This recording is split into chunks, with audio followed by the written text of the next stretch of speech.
L'apôtre Paul montre très clairement que le secret de toute sa vie et de tout son service était le fait qu'il avait reçu son évangile par révélation. Il est même possible de connaître la Bible le plus parfaitement en tant que livre et d'être cependant mort et inefficace spirituellement. Tandis que les Écritures nous parlent si fortement de la connaissance de Dieu et de la vérité qui sont la base de la vie éternelle, par lesquelles nous sommes affranchis et faisons des exploits. Elles affirment aussi que l'homme ne peut pas, en sondant, découvrir ce qui est en Dieu. Job 11, 7. Et elles nous disent aussi très clairement qu'il s'agit d'une connaissance dans l'esprit et non dans l'intelligence naturelle. Ainsi, une riche connaissance des Écritures, une base technique et très soignée de doctrine chrétienne, l'accomplissement d'une œuvre chrétienne, avec toutes les ressources de la sagesse et des dons naturels de l'homme, un emploi intelligent et une présentation intéressante du contenu et des thèmes de la Bible peuvent ne pas dépasser du tout la vie naturelle de l'homme et rester encore dans le domaine de la mort spirituelle. Les hommes ne sauraient être introduits dans le royaume des cieux par les arguments, le raisonnement, la fascination, l'intérêt, l'émotion, la volonté, l'enthousiasme, la passion.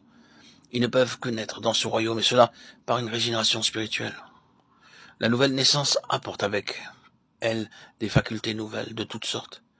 Et la plus vitale de toutes, c'est une faculté nouvelle et différente de connaissance, de compréhension et de conception divine.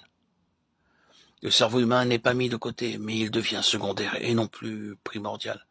La fonction de l'intelligence humaine, c'est de donner aux choses spirituelles une forme intelligente pour nous-mêmes et pour les autres. La puissance intellectuelle de Paul n'est pas ce qui lui a donné sa connaissance de la vérité, mais elle fut saisie par son esprit pour passer à d'autres cette vérité. Il peut certainement avoir utilisé sa faculté intellectuelle pour étudier et acquérir la connaissance des Saintes Écritures, mais ce n'est pas par ce moyen qu'il a acquis son intelligence spirituelle. Il lui a fallu avoir cette chose de plus, sans laquelle la connaissance de sa Bible, l'Ancien Testament, ne l'avait pas empêché de suivre une fausse route. L'esprit de l'homme est ce par quoi il pénètre dans ce qui est éternel et invisible. L'intuition est donc l'organe mental de l'esprit. C'est dans ce sens-là, c'est-à-dire à cause de cette mort de l'esprit, en ce qui concerne son union avec Dieu, et cette association avec la religion sous ses formes diverses d'expression, selon l'intelligence humaine que Dieu dit « Mes pensées ne sont pas vos pensées, vos voix ne sont pas mes voix » Isaïe 55, 8.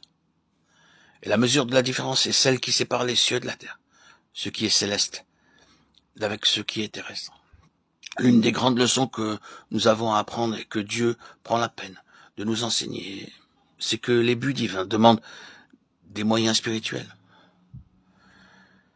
Le brisement de la vie naturelle de sa propre pensée, de ses énergies en ce qui concerne les choses de Dieu, ce brisement qui se fait dans l'amertume du désappointement à travers la vanité, les échecs, l'inefficacité et les impasses pour arriver à un réel fruit spirituel. C'est l'œuvre de toute une vie. Mais la vérité que nous venons de rappeler est l'explication et la clé de toute la question.